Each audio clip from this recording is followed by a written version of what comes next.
Assalamualaikum warahmatullahi wabarakatuh. Saya Raihan Maulana Putra dengan NIM 2300036. Di sini saya akan menjelaskan materi mengenai HACCP. Baik, HACCP memiliki kepanjangan yaitu Hazard Analysis and Critical Control Point yang merupakan suatu sistem manajemen keamanan pakan yang bersifat ilmiah, sistematis, dan preventif yang berfungsi untuk mengidentifikasi, menilai, serta mengendalikan berbagai potensi bahaya yang dapat mengancam keamanan pangan pada seluruh tahapan rantai produksi, mulai dari penerimaan bahan baku, pengolahan, penyimpanan, distribusi, hingga konsumsi oleh masyarakat. Konsep HACCP didasarkan pada prinsip bahwa keamanan pangan tidak dapat dijamin hanya melalui pemeriksaan produk akhir, melainkan harus dijaga melalui pengawasan dan pengendalian proses secara menyeluruh sejak tahap paling awal. Oleh karena itu, sistem ini berfungsi pada pencegahan atau preventive approach, bukan pada pendeteksian. Setelah kerusakan atau kontaminasi terjadi, HACCP dikembangkan pertama kali pada tahun 1960-an oleh perusahaan Pillsbury Company bekerja sama dengan NASA, National Aeronautics and Space Administration, dan US Army Laboratories dengan tujuan menjamin makanan yang dikonsumsi oleh astronot dalam misi luar angkasa benar-benar aman dari kontaminasi. Seiring waktu, metode ini diadopsi secara luas oleh berbagai sektor industri pangan di seluruh dunia karena efektivitasnya dalam memastikan produk yang aman dan berkualitas tinggi.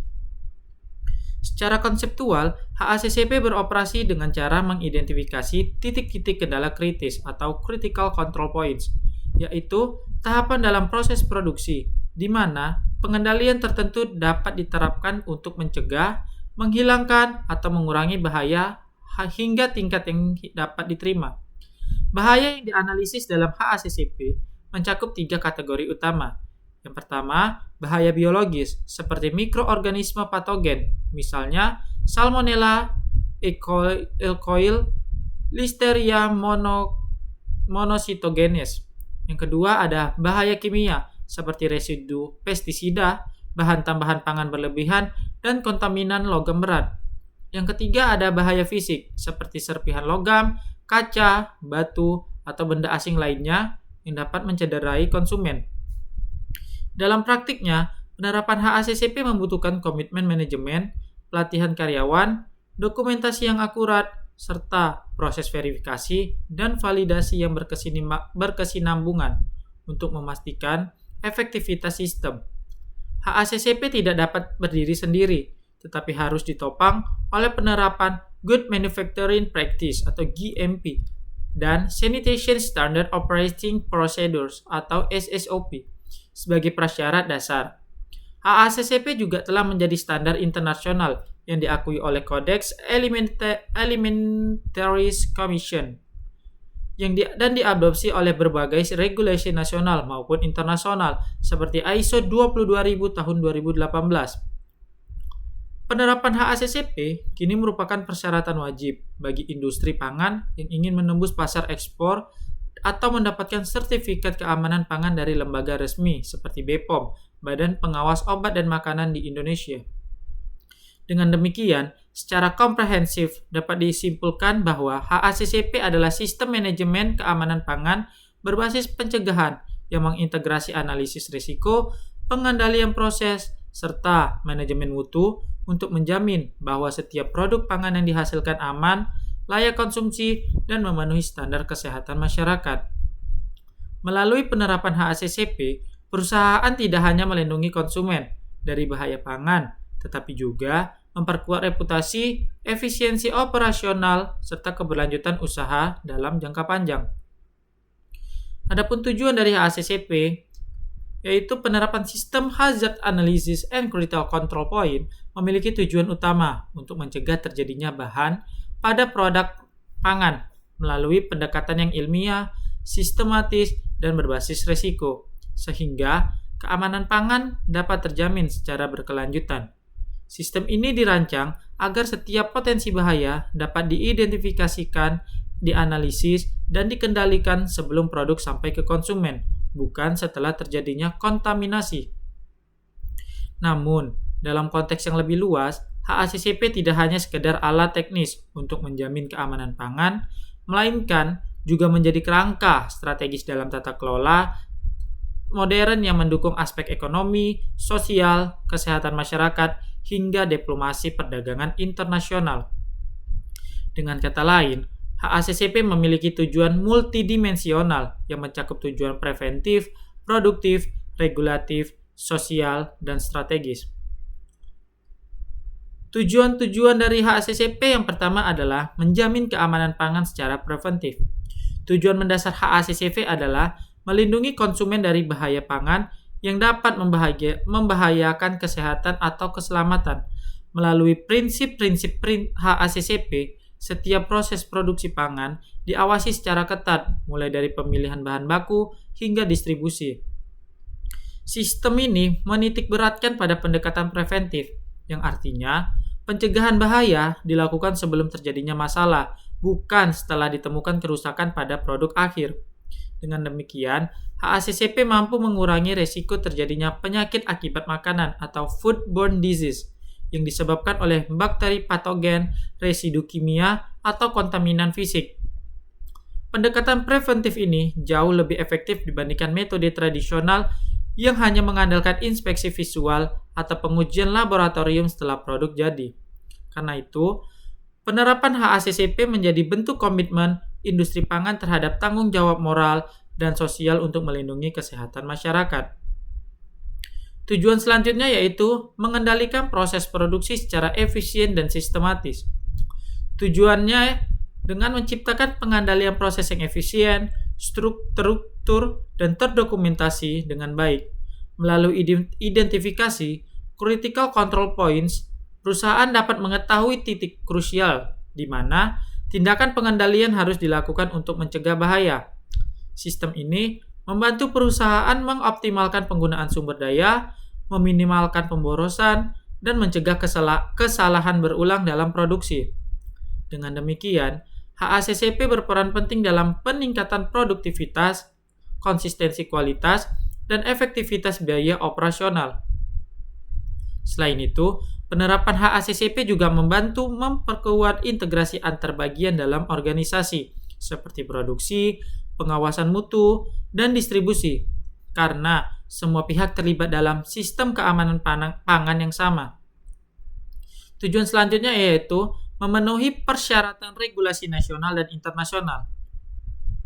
HACCP telah menjadi standar keamanan pangan internasional yang diakui oleh Codex Alimentarius Commission dan diadopsi dalam berbagai regulasi di dunia, termasuk Indonesia melalui Peraturan BPOM dan SNI 2897 tahun 2008. Dengan demikian, salah satu tujuan penting HACCP adalah untuk memastikan kepatuhan industri terhadap peraturan pemerintah dan lembaga internasional terkait keamanan pangan.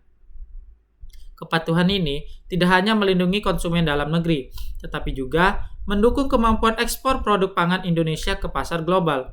Karena banyak negara, tujuan ekspor mensyaratkan sertifikat HACCP sebagai bukti keamanan dan mutu produk.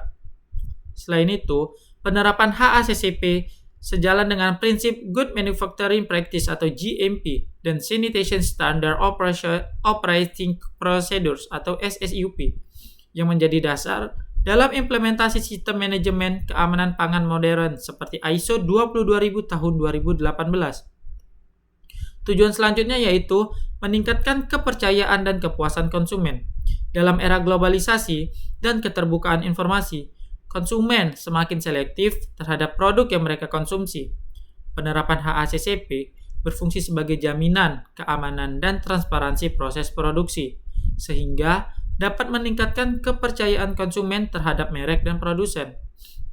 Ketika konsumen mengetahui bahwa suatu produk dihasilkan melalui sistem yang diawasi secara ilmiah dan sesuai standar internasional, persepsi terhadap kualitas dan keamanan produk pasti meningkat.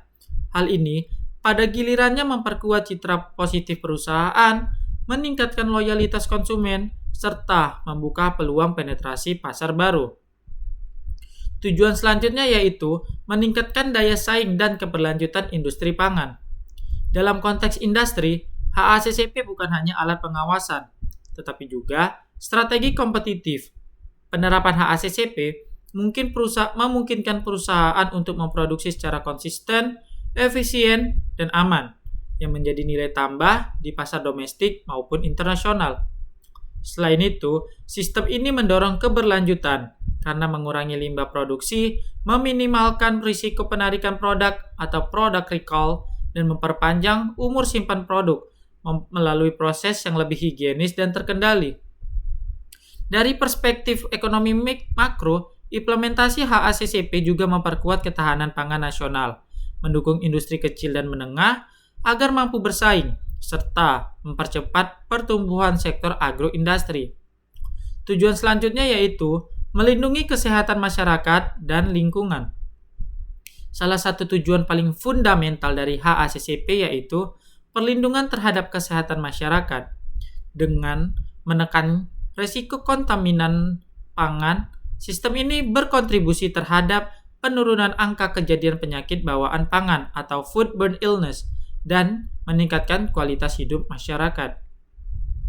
Selain itu, karena HACCP mendorong praktik produksi yang bersih dan terkendali, sistem ini turut berperan dalam pelestarian lingkungan, misalnya dengan mengurangi limbah bahan kimia berbahaya, mengoptimalkan penggunaan energi, dan menerapkan prinsip clean production.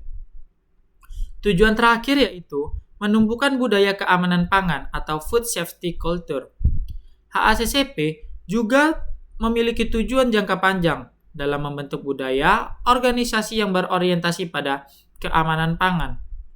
Melalui pelatihan, dokumentasi, dan keterlibatan seluruh lapisan karyawan, perusahaan membangun kesadaran kolektif bahwa keamanan pangan adalah tanggung jawab bersama. Budaya ini meningkatkan kedisiplinan kerja, kepatuhan terhadap prosedur, dan rasa tanggung jawab moral terhadap keselamatan konsumen. Dengan demikian, HACCP berfungsi sebagai pendorong perubahan perilaku dan profesionalisme dalam industri pangan.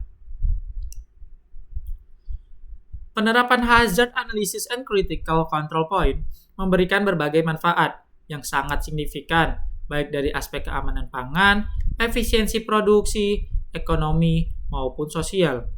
Sistem ini tidak hanya berperan sebagai alat teknis untuk mencegah bahaya dalam produk pangan, tetapi juga sebagai instrumen manajemen strategis yang berkontribusi terhadap peningkatan mutu, kepercayaan konsumen, dan keberlanjutan industri. Secara konseptual, manfaat HACCP dapat dikelompokkan ke dalam dua dimensi utama, yaitu manfaat langsung atau direct benefits yang berkaitan dengan peningkatan keamanan dan mutu produk, serta manfaat tidak langsung atau indirect benefit yang berhubungan dengan peningkatan kinerja organisasi, kepercayaan publik, dan daya saing global. Sini saya akan menjelaskan satu persatu. Yang pertama, manfaatnya yaitu menjamin keamanan dan kualitas produk pangan. Dengan melakukan identifikasi bahaya dan pengendalian pada titik kritis, sistem HACCP memastikan bahwa produk yang dihasilkan bebas dari bahaya biologis, kimia, dan fisik yang dapat membahayakan konsumen. Selain itu, penerapan HACCP juga secara tidak langsung meningkatkan kualitas organoleptik seperti cita rasa, tekstur, dan aroma karena proses produksi berlangsung dalam kondisi higienis dan terkendali. HACCP menjamin konsistensi mutu produk dari waktu ke waktu yang menjadi fondasi utama dalam membangun reputasi produsen dan loyalitas konsumen. Manfaat selanjutnya yaitu meningkatkan efisiensi dan produktivitas operasional.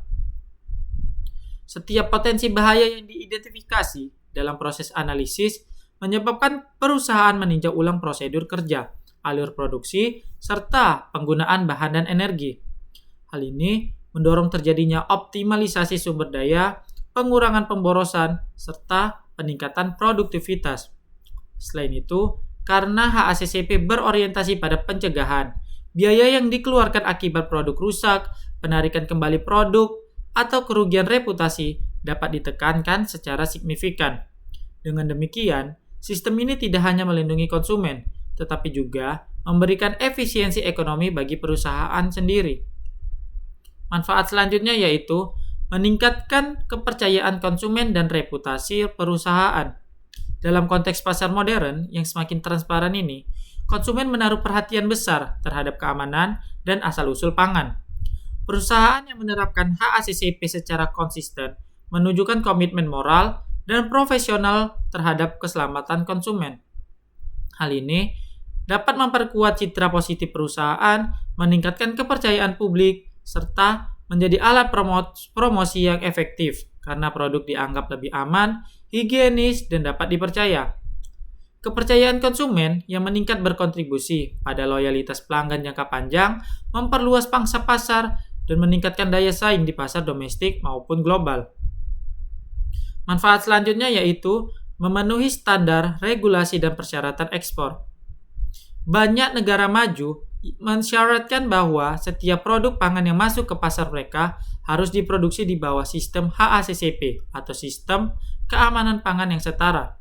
Di Indonesia, HACCP diatur dan didukung oleh lembaga seperti BPOM, Kementerian Pertanian, dan Badan Standarisasi Nasional atau BSN melalui penerapan SNI 2897 tahun 2008 dan regulasi keamanan pangan lainnya.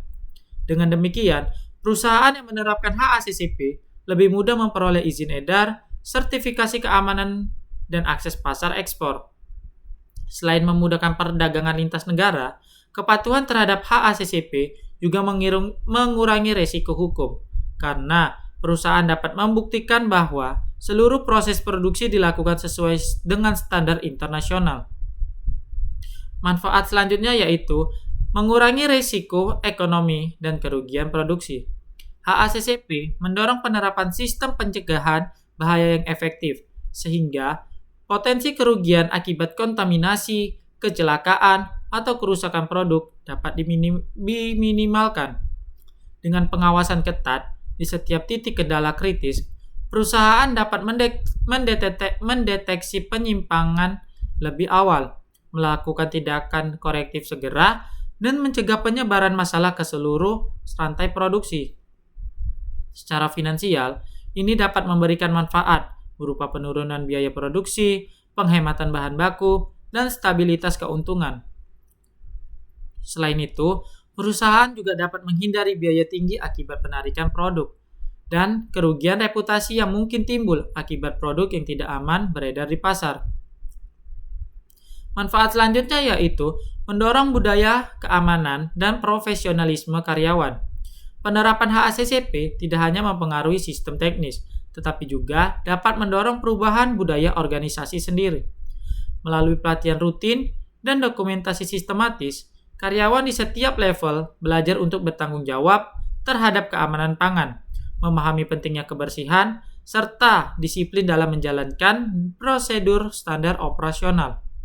Hal ini menciptakan food safety culture atau budaya keamanan pangan yang kuat di lingkungan kerja, di mana setiap individu sadar akan perannya dalam menjaga mutu dan keselamatan produk.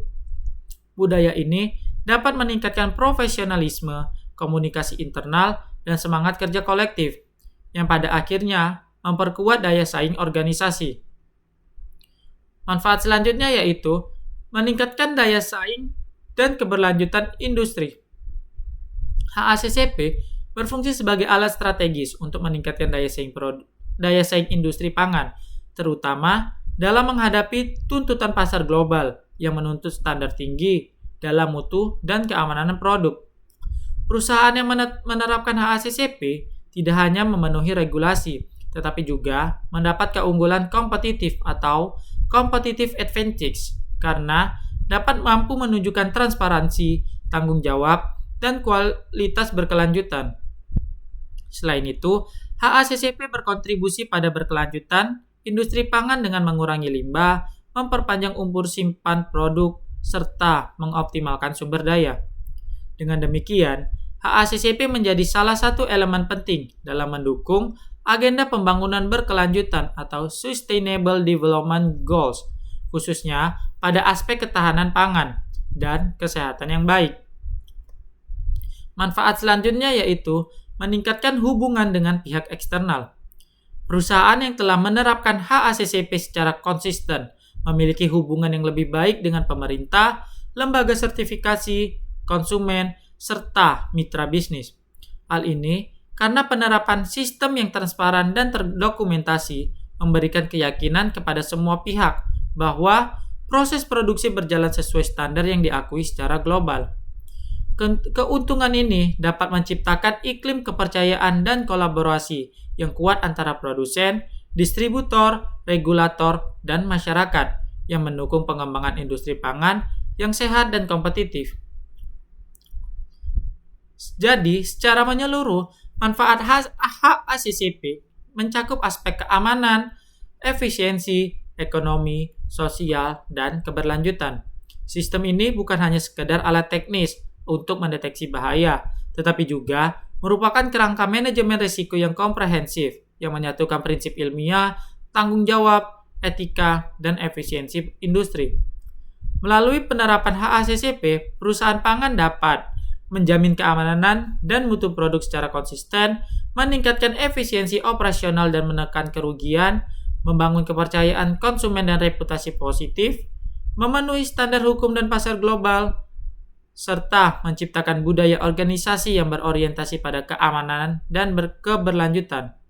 Dengan demikian, HACCP bukan hanya instrumen teknis dalam industri pangan, tetapi juga fondasi etis dan strategis dalam mewujudkan sistem pangan yang aman, sehat, dan berkelanjutan. Dalam sistem HACCP, analisis bahaya merupakan tahapan paling fundamental dan krusial karena menjadi dasar dalam menentukan titik kendala kritis. Analisis bahaya bertujuan untuk mengidentifikasi, mengevaluasi, dan mengendalikan berbagai potensi bahaya yang dapat memengaruhi keamanan pangan. Secara umum, bahaya dalam konteks pangan didefinisikan sebagai setiap agen biologis, kimia, atau fisik yang memiliki potensi menimbulkan dampak negatif terhadap kesehatan manusia apabila dikonsumsi dalam jumlah tertentu. Dalam kerangka HACCP, bahaya dikelompokkan menjadi 3 kategori utama, yaitu bahaya biologis, bahaya kimia, dan bahaya fisik. Masing-masing jenis bahaya memiliki karakteristik, sumber, serta strategi pengendalian yang berbeda. Yang pertama ada bahaya biologis atau biological hazards. Bahaya biologis merupakan jenis bahaya yang paling umum dan paling beresiko dalam sistem pangan karena dapat menyebabkan penyakit menular melalui makanan atau foodborne disease. Bahaya ini berasal dari mikroorganisme hidup atau produk metaboliknya yang dapat berkembang biak dalam bahan pangan apabila kondisi lingkungan mendukung, misalnya suhu, kelembapan, pH, dan waktu penyimpanan. Bahaya biologis tidak terlihat secara kasat mata, sehingga pengendalian harus dilakukan melalui sistem pencegahan dan pengawasan ketat selama proses produksi. Adapun jenis-jenis bahaya biologis utama, yang pertama itu ada bakteri patogen. Bakteri merupakan penyebab utama keracunan makanan. Beberapa jenis bakteri yang sering menjadi ancaman antara lain Salmonella spp, sering ditemukan pada telur, unggas, dan daging mentah, dapat menyebabkan salmonellosis. Bakteri selanjutnya yaitu Escherichia coli, terdapat pada daging sapi cincang yang kurang matang, dapat menimbulkan gangguan ginjal serius atau hemolytic uremic syndrome. Bakteri selanjutnya yaitu Listeria monocytogenes, mampu tumbuh pada suhu dingin, ditemukan pada produk susu, tidak dapat dipasteurisasi dan makanan siap saji. Bakteri selanjutnya yaitu Staphylococcus aureus, menghasilkan toksin tahan panas yang menyebabkan keracunan makanan akut. Bakteri terakhir yaitu Clostridium botulinum, menghasilkan toksin botulinum yang sangat mematikan, sering ditemukan pada makanan kaleng yang tidak steril. Lanjutnya ada bahaya biologis yang kedua yaitu virus.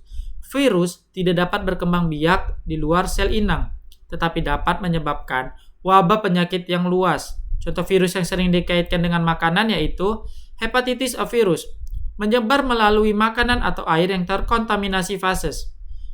Dan norovirus, penyebab utama gastroenteritis akut, terutama pada makanan laut dan sayur mentah. Jenis bahaya selanjutnya yaitu parasit. Parasit dapat masuk ke tubuh manusia melalui konsumsi daging, ikan, atau sayuran yang tidak dimasak dengan baik. Contohnya, Trichinella spiralis dari daging babi mentah, Toxoplasma gondii dari daging kambing atau sapi kurang matang, Giardia lambelia dari air minum tercemar. Bakteri selanjutnya yaitu jamur dan kapang. Beberapa jamur menghasilkan mycotoxin yang berbahaya bagi manusia, seperti Aspergillus flavus yang menghasilkan aflatoxin karsinogen kuat pada kacang tanah dan biji-bijian. Penicillium spp yang menghasilkan ochratoxin A pada biji kopi dan sereal. Adapun pengendalian bahaya dari biologis yaitu penerapan Good Manufacturing Practice atau GMP dan Sanitation Standard Operation Procedure atau SSUP. Pengendalian suhu penyimpanan seperti refrigerasi, pembekuan, pemasakan sempurna. Proses pasteurisasi dan atau sterilisasi, pemantauan kebersihan lingkungan dan pekerja. Yang terakhir ada audit mikrobiologi secara berkala. Selanjutnya ada bahaya kimia atau chemical hazard. Bahaya kimia merupakan kontaminan berupa zat kimia berbahaya yang dapat masuk ke dalam makanan secara sengaja maupun tidak sengaja, baik selama proses produksi, pengolahan, pengemasan, maupun distribusi. Bahaya kimia bersifat akut atau kronis, tergantung pada jenis bahan dan kadar paparan yang dikonsumsi. Jenis-jenis bahaya kimia yaitu yang pertama ada residu pestisida dan herbisida. Dapat berasal dari bahan baku pertanian yang tidak dicuci atau tidak memenuhi batas maksimum residu atau BMR. Yang kedua ada logam berat seperti timbal, merkuri, kadmium, dan arsen yang dapat terakumulasi dalam tubuh dan menyebabkan gangguan sistem saraf, ginjal, atau kanker. Yang ketiga ada bahan tambahan pangan atau food additives. Penggunaan bahan tambahan seperti pewarna, pengawet, atau pemanis buatan yang melebihi batas aman dapat menimbulkan reaksi alergi atau keracunan. Contohnya, penggunaan boraks, formalin, dan rodamin B yang dilarang dalam makanan. Yang keempat ada sisa bahan pembersih dan disinfektan. Kontaminasi dapat terjadi akibat pencucian peralatan yang tidak tuntas, menyebabkan residu bahan kimia tertinggal pada bahan makanan peralatan pengolahan. Yang kelima ada kontaminan dari kemasan atau packaging migration. Zat kimia dari plastik, tinta, atau pelapis logam dapat berimigrasi ke makanan terutama pada suhu tinggi seperti bisphenol A atau BPA dan ftalat. Adapun dapat mengendalikan bahan kimia yaitu pemilihan bahan baku yang sesuai standar pangan, pemeriksaan laboratorium terhadap residu keamanan pangan, penggunaan bahan tambahan pangan sesuai peraturan BPOM dan Codex Alimentarius, pembersihan peralatan dengan prosedur yang benar dan pembilasan sempurna, dan terakhir, pemilihan kemasan yang food grade dan tahan terhadap suhu proses. Bahaya selanjutnya yaitu bahaya fisik atau physical hazard.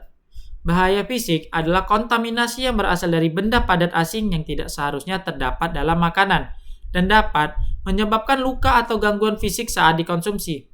Bahaya ini seringkali bersumber dari proses penanganan, peralatan, atau bahan baku yang tidak diawasi dengan baik. Contoh bahaya fisik yaitu potongan logam dari mesin penggiling atau pisang yang rusak, pecahan kaca dari botol atau lampu, potongan kayu, plastik, atau karet dari wadah pengemasan, batu kecil atau pasir dari hasil pertanian, rambut, kuku, atau serpihan tulang yang terikut saat pengolahan. Adapun pengendalian bahaya fisik yaitu penggunaan metal detektor dari saringan magnetik atau magnetic trap pada lini produksi, inspeksi visual rutin terhadap bahan baku dan produksi akhir, pemeliharaan peralatan, penerapan Good Hygiene Practice atau GHP untuk mencegah kontaminasi dari pekerja. Yang terakhir, penerapan sistem pencegahan dan pelabelan area resiko tinggi.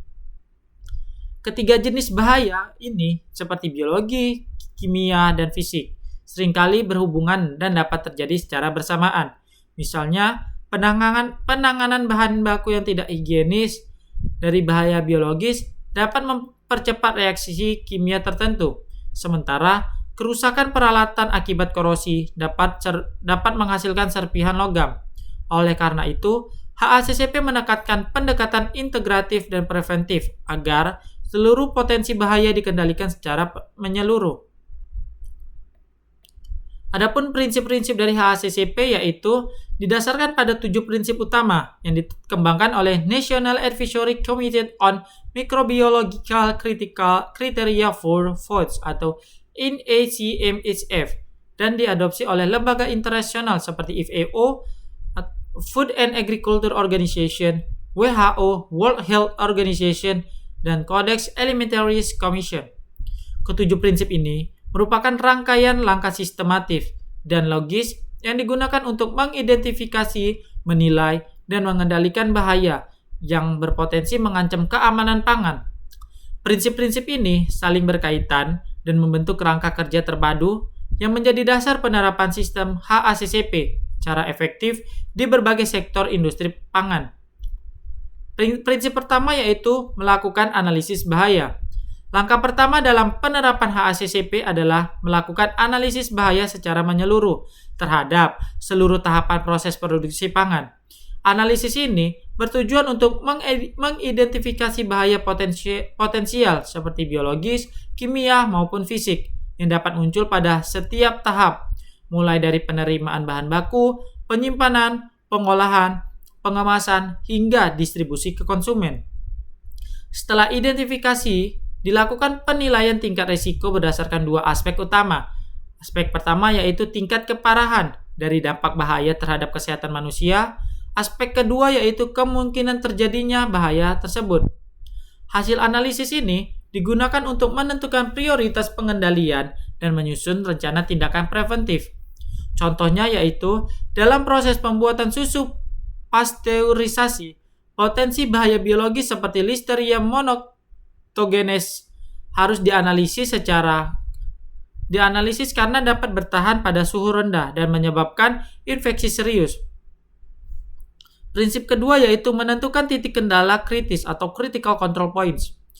Setelah bahaya teridentifikasi dan dievaluasi, langkah selanjutnya adalah menentukan titik kendala kritis, yaitu tahapan proses di mana pengendalian dapat diterapkan untuk mencegah, menghilangkan, atau mengurangi bahaya ke tingkat yang dapat diterima. CCP adalah inti dari sistem HACCP, karena di titik inilah tindakan pengendalian utama dilakukan. Penentuan CCP dilakukan menggunakan alat bantu, seperti decision tree atau pohon keputusan, untuk memastikan setiap bahaya dikendalikan secara tepat. Contohnya, proses pemanasan atau pasteurisasi pada susu untuk membunuh bakteri patogen, dan proses pendinginan cepat pada daging setelah pemotongan untuk mencegah pertumbuhan mikroba.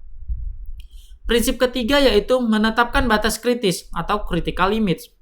Untuk setiap CCP yang telah ditentukan, harus ada batas kritis yang menjadi parameter kuantitatif atau kualitatif guna menentukan apakah suatu proses masih berada dalam kendali atau sudah menyimpang. Batas kritis ini merupakan nilai maksimum atau minimum yang harus dipenuhi agar CCP tersebut efektif mengendalikan bahaya. Parameter yang digunakan dapat berupa suhu, waktu, pH, kadar air, kelembapan, atau kadar klorin. Dan juga nilai sensorik tertentu, misalnya warna atau tekstur pada beberapa produk. Contohnya, suhu pasteurisasi susu minimal 72 derajat Celcius selama 15 detik, dan pH pada fermentasi yogurt harus berada antara 4,0 sampai 4,5. Jika batas kritis terlampaui, maka proses dianggap tidak aman dan harus segera dilakukan tindakan korektif. Prinsip keempat yaitu menetapkan sistem pemantauan atau monitoring system. Pemantauan dilakukan untuk memastikan bahwa setiap CCP tetap berada dalam batas kritis yang telah ditetapkan. Sistem pemantauan melibatkan pengamatan dan pencatatan secara terus-menerus atau periodik terhadap parameter-parameter pengendalian. Tujuan utama dari pemantauan adalah yang pertama mendeteksi penyimpangan sedini mungkin. Yang kedua, menjamin bukti dokumentasi bahwa proses berjalan sesuai rencana HACCP. Metode pemantauan dapat berupa pengukuran langsung seperti suhu dan waktu, atau observasi visual, misalnya warna, bentuk, atau kebersihan alat. Contohnya, petugas produksi melakukan pengecekan suhu pasteurisasi setiap 30 menit untuk memastikan proses pemanasan berlangsung pada suhu yang tepat. Prinsip yang kelima yaitu menetapkan tindakan korektif atau corrective action. Apabila hasil pemantauan menunjukkan bahwa suatu CCP berada di luar batas kritis, maka harus segera dilakukan tindakan korektif atau corrective action untuk mengembalikan proses ke kondisi aman dan mencegah produk beresiko mencapai konsumen. Tindakan korektif mencakup dua hal. Yang pertama, penanganan produk yang terpengaruh, misalnya penarikan, pemusnahan, atau pengolahan ulang. Yang kedua, perbaikan terhadap proses yang menyebabkan penyimpangan. Selain itu, seluruh tindakan korektif harus didokumentasikan secara rinci untuk keperluan audit dan evaluasi. Contohnya, jika suhu pasteurisasi turun di bawah 72 derajat Celcius, maka seluruh produk dalam batch tersebut harus ditanam, diperiksa, dan proses pasteurisasi diperbaiki sebelum dilanjutkan. Prinsip keenam yaitu menetapkan prosedur verifikasi atau verification procedure. Verifikasi dilakukan untuk memastikan bahwa sistem HACCP berfungsi secara efektif dan benar-benar mampu menjamin keamanan pangan. Prosedur verifikasi meliputi audit internal dan eksternal terhadap sistem HACCP, pengujian laboratorium terhadap sampel produk atau lingkungan kerja, peninjauan ulang dokumen dan catatan pemantauan, yang terakhir evaluasi efektivitas tindakan korektif yang telah dilakukan. Proses verifikasi ini penting karena menjamin keberlanjutan dan keandalan sistem HACCP, serta memungkinkan perusahaan melakukan perbaikan berkelanjutan atau continuous improvement. Contohnya, melakukan uji mikrobiologi rutin terhadap produk akhir untuk memastikan tidak ada kontaminasi salmonella.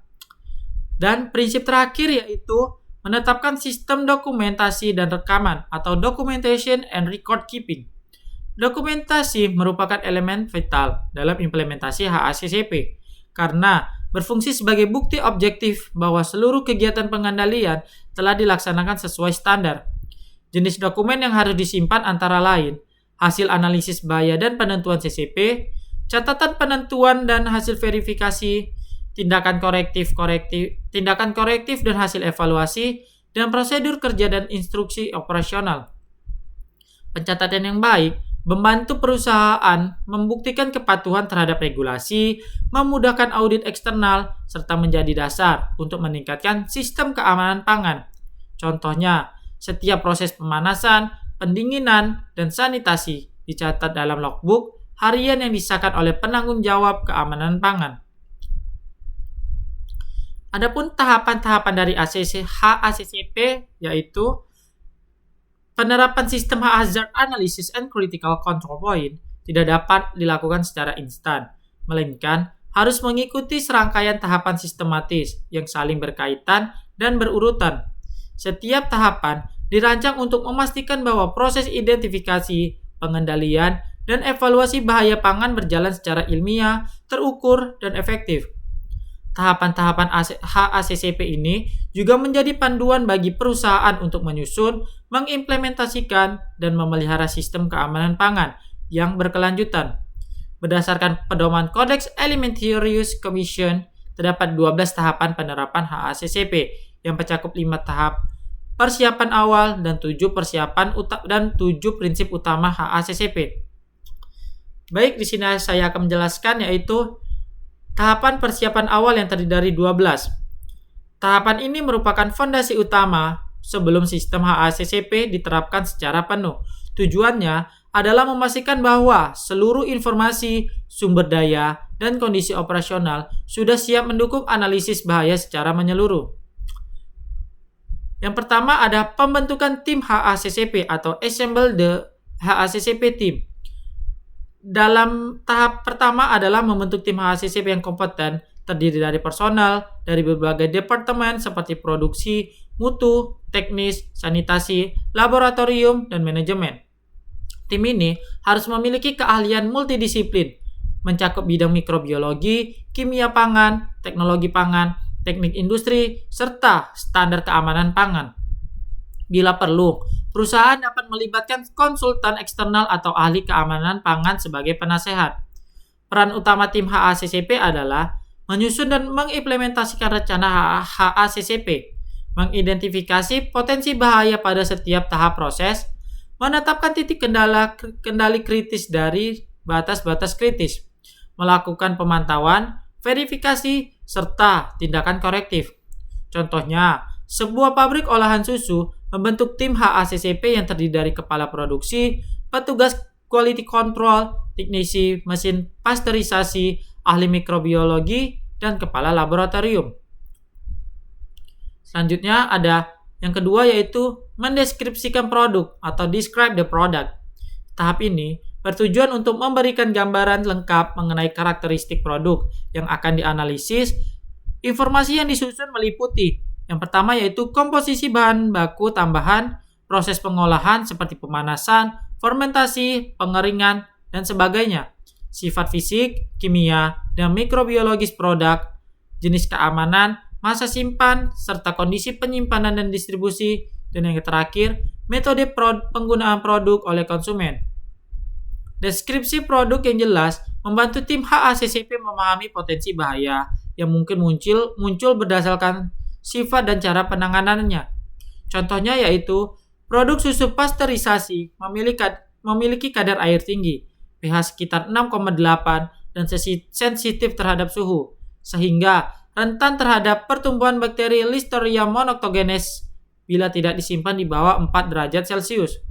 Yang ketiga yaitu menentukan tujuan dan penggunaan produk atau Identify Intended Use. Tahapan ini menjelaskan tujuan penggunaan produk oleh konsumen akhir dan kelompok konsumen yang menjadi target.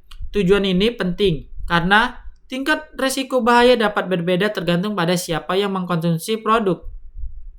Beberapa hal yang dapat dipertimbangkan yaitu apakah produk dikonsumsi langsung atau perlu dimasak, siapa yang menjadi konsumen utama, contohnya anak-anak, ibu hamil, lansia, atau masyarakat umum. Dan dalam kondisi apa produk biasanya disajikan, misalnya rumah tangga, restoran, rumah sakit, dan sebagainya. Contohnya, produk sosis siap makan memiliki tingkat resiko lebih tinggi dibanding sosis mentah, karena konsumen tidak melakukan proses pemanasan tambahan. Yang keempat yaitu menyusun diagram alir proses produksi atau construct flow diagram. Diagram alir merupakan representatif visual dari seluruh tahapan proses produksi, mulai dari penerimaan bahan baku hingga distribusi produk akhir. Diagram ini berfungsi sebagai alat bantu analisis bahaya dan pengendalian. Diagram harus mencakup semua tahapan proses utama dan mendukung perpindahan bahan baku, penambahan bahan tambahan, dan proses pengemasan, aktivitas penyimpanan sementara, dan distribusi. Contoh urutan prosesnya yaitu dari penerimaan susu segar, ke penyaringan, ke pendinginan, ke pasteurisasi, ke pendinginan kembali, ke pengemasan, ke penyimpanan dingin, terakhir yaitu distribusi. Yang kelima yaitu verifikasi diagram alir di lapangan atau on-site verification.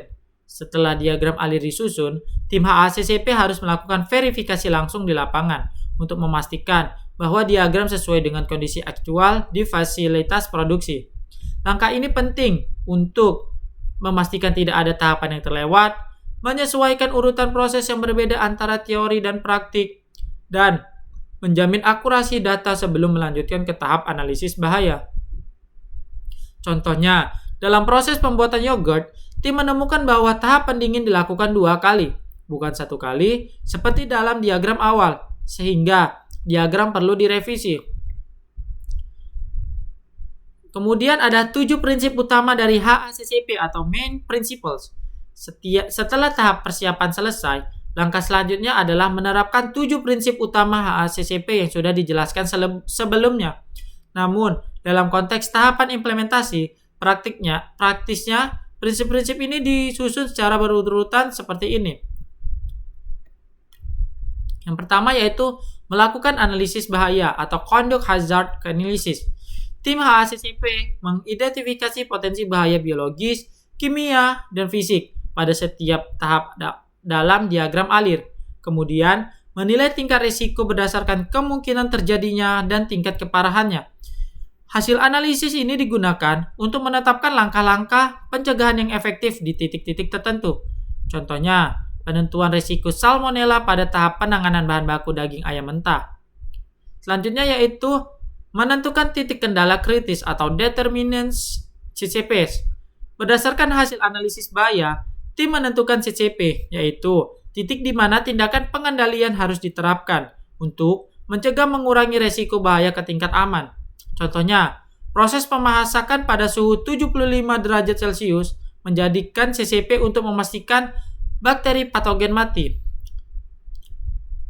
Tahapan selanjutnya yaitu menetapkan batas kritis atau Establish Critical Limits. Untuk setiap CCP, ditetapkan batas-batas kritis berupa nilai maksimum atau minimum dari parameter proses seperti suhu, waktu, pH, atau kadar air. Contohnya yaitu batas kritis suhu pemasakan ayam minimal 75 derajat Celcius selama 15 detik. Tahapan selanjutnya yaitu menetapkan sistem pemantauan atau Established Monitoring System. Pemantauan dilakukan secara rutin untuk memastikan setiap CCP tetap dalam batas kritisnya. Pencatatan hasil pemantauan menjadi bukti bahwa sistem berjalan sesuai prosedur. Contohnya, pengawasan suhu pemasakan dicatat setiap 30 menit dalam log sheet harian.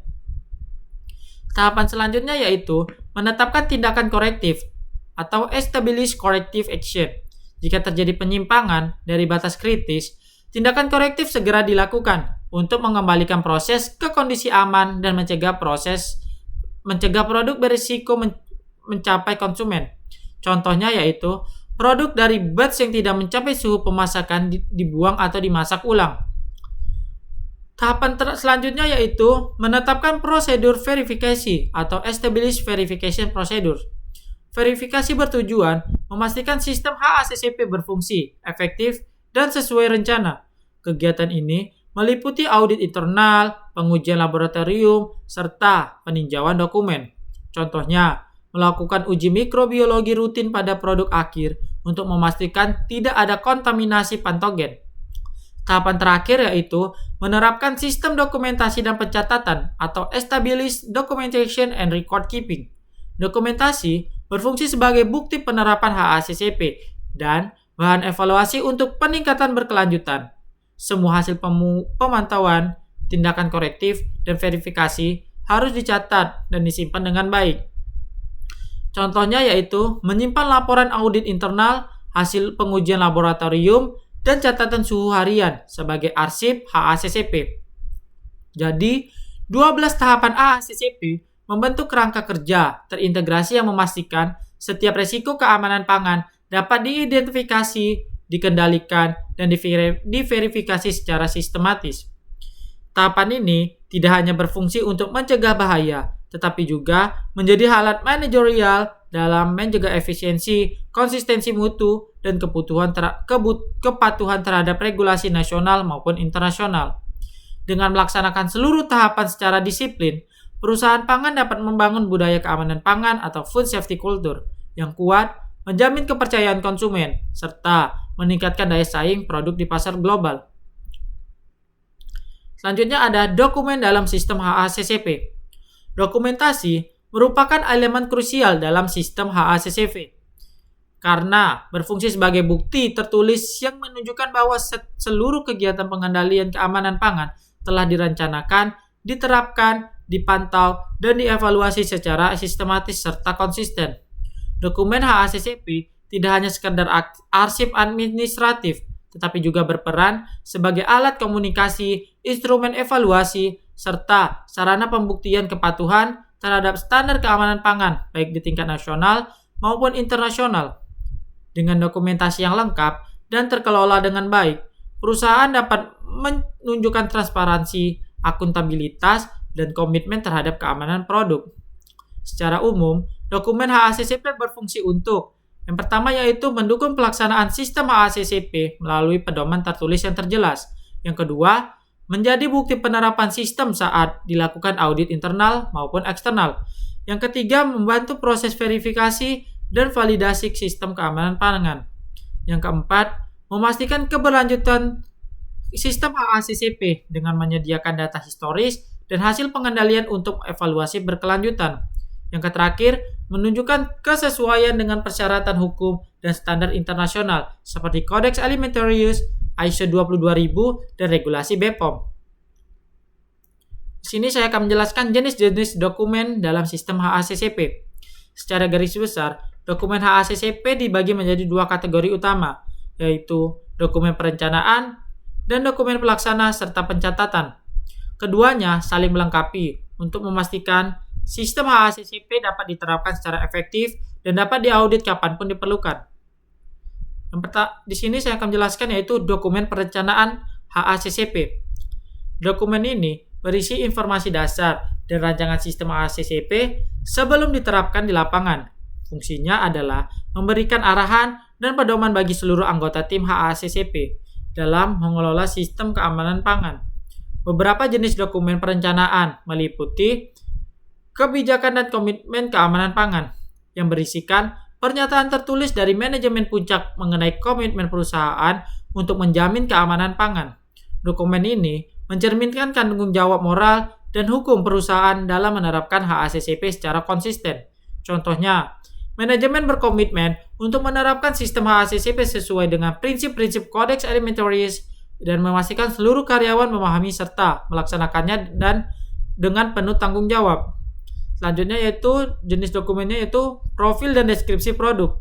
Mencakup deskripsi komprehensif mengenai produk, bahan baku, proses pengolahan, serta metode distribusi.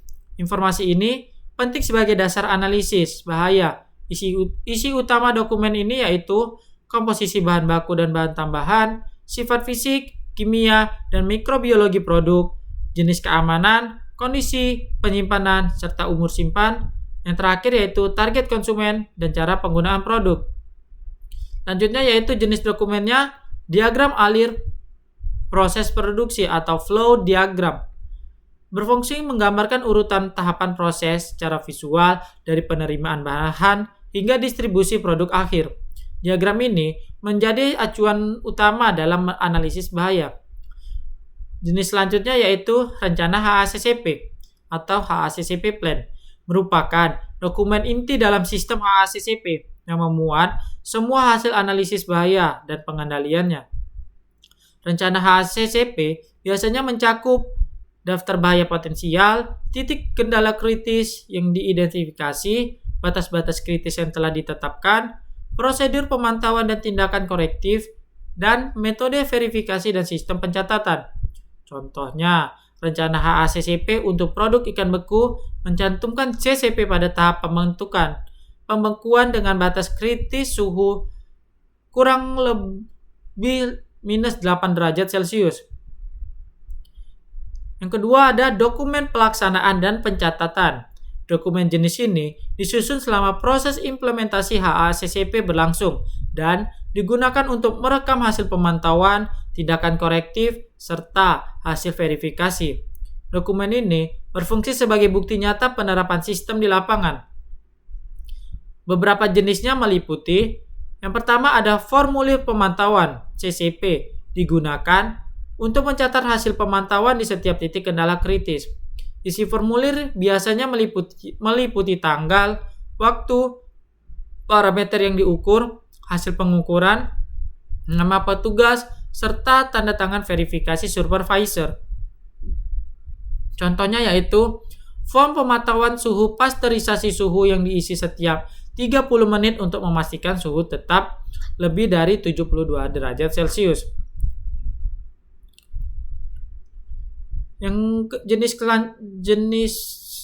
jenis dokumen selanjutnya yaitu catatan tindakan korektif atau corrective action record. Berisi laporan tindakan yang dilakukan ketika ditemukan penyimpanan dari batas kritis. Dokumen ini penting untuk memastikan bahwa setiap deviasi ditangani sesuai prosedur dan tidak berulang. Contohnya, jika suhu pasteurisasi turun di bawah batas kritis, batch produk tersebut ditahan dan dilakukan pemanasan ulang sesuai prosedur korektif. Jenis selanjutnya yaitu dokumen verifikasi dan validasi atau verification and validation record. Mencatat hasil audit internal, inspeksi, dan uji laboratorium yang dilakukan untuk memastikan efektivitas sistem HACCP. Verifikasi melibatkan pemeriksaan dokumen, sementara validasi menilai apakah tindakan pengendalian benar-benar mampu mengendalikan bahaya. Contohnya, laporan uji mikrobiologi terhadap produk akhir untuk memastikan tidak ada kontaminasi salmonella. Jenis selanjutnya yaitu catatan pelatihan dan kompetensi atau training records, menunjukkan bahwa seluruh karyawan yang terlibat dalam produksi telah mendapat pelatihan HACCP dan memahami prosedur yang berlaku. Selanjutnya, dokumen audit internal dan eksternal. Audit internal dilakukan oleh tim perusahaan, sedangkan audit eksternal dapat dilakukan oleh lembaga sertifikasi atau instansi pemerintah. Dokumen audit berfungsi untuk menilai kesesuaian sistem dengan standar yang diterapkan. Yang terakhir yaitu dokumen revisi dan perubahan sistem atau revision records. Mencatat setiap pembaruan terhadap rencana HACCP, diagram alir, atau prosedur lain yang dilakukan akibat perubahan proses, bahan, teknologi, atau peraturan. Adapun prinsip pengelolaan dokumen HACCP. Agar dokumen HACCP efektif dan dapat diandalkan, penerapannya harus mengikuti prinsip-prinsip pengelolaan dokumen yang baik, yaitu yang pertama ada kelengkapan. Semua aspek sistem HACCP harus terdokumentasi tanpa ada yang terlewat. Yang kedua ada keakuratan.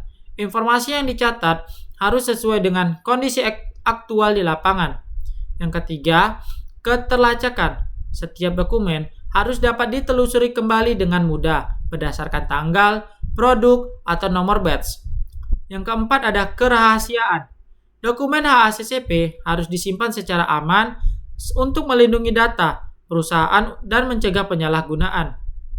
Yang kelima, keterbatasan atau up to date. Yang kelima ada keterbaruan atau up to date. Dokumen perlu diperbarui secara berkala agar selalu sesuai dengan perubahan proses, teknologi, maupun peraturan pemerintah. Yang terakhir ada keteraksesan atau accessibility. Dokumen harus mudah diakses oleh personal terkait saat dibutuhkan untuk kegiatan audit, verifikasi, atau pelatihan. Contoh struktur dokumen sistem HACCP di industri pangan. Yang pertama ada jenis dokumennya yaitu kebijakan keamanan pangan yang memiliki tujuan fungsi, komitmen manajemen terhadap HACCP, penanggung jawabnya yaitu manajemen puncak, frekuensi pembaruannya yaitu tahunan. Jenis dokumen selanjutnya ada diagram alir proses, tujuannya yaitu analisis bahaya dan penentuan CCP, penanggung jawabnya yaitu tim HACCP, frekuensi pembaruannya yaitu saat ada perubahan proses. Jenis dokumen selanjutnya ada form pemantauan, bukti kontrol, tujuannya bukti kontrol parameter kritis, penanggung jawabnya operator produksi, frekuensi pembaruannya harian. Jenis dokumen selanjutnya ada catatan korektif, tujuannya bukti penanganan penyimpangan, penanggung jawabnya quality control supervisor, frekuensi pembaruannya sesuai kejadian. Jenis dokumen selanjutnya adalah laporan verifikasi dengan tujuan evaluasi efektivitas sistem, penanggung jawabnya tim audit internal, frekuensi pembaruan bulanan atau triwulanan. Jenis dokumen selanjutnya ada catatan pelatihan, tujuannya yaitu bukti kompetensi personal, penanggung jawabnya yaitu HR atau quality control, frekuensi pembaruannya yaitu setiap kegiatan pelatihan. Jadi, dokumen dalam sistem HACCP merupakan pilar utama yang menjamin integritas dan keberlangsungan penerapan sistem keamanan pangan melalui dokumentasi yang lengkap, terstruktur, dan terpelihara dengan baik. Perusahaan dapat memastikan bahwa seluruh proses pengendalian bahaya telah dilakukan secara benar yang dapat dibuktikan secara objektif. Lebih dari sekedar kewajiban administratif, dokumentasi HACCP mencerminkan profesionalisme, tanggung jawab, dan transparansi perusahaan dalam melindungi konsumen. Dengan sistem dokumentasi yang solid, perusahaan tidak hanya memenuhi standar keamanan pangan, tetapi juga memperkuat kepercayaan publik dan daya saing di pasar global. Sekian penjelasan mengenai HACCP dari saya. Lebih dan kurang saya mohon maaf. Saya akhiri. Wabillahi taufiq walhidayah. Wassalamualaikum warahmatullahi wabarakatuh.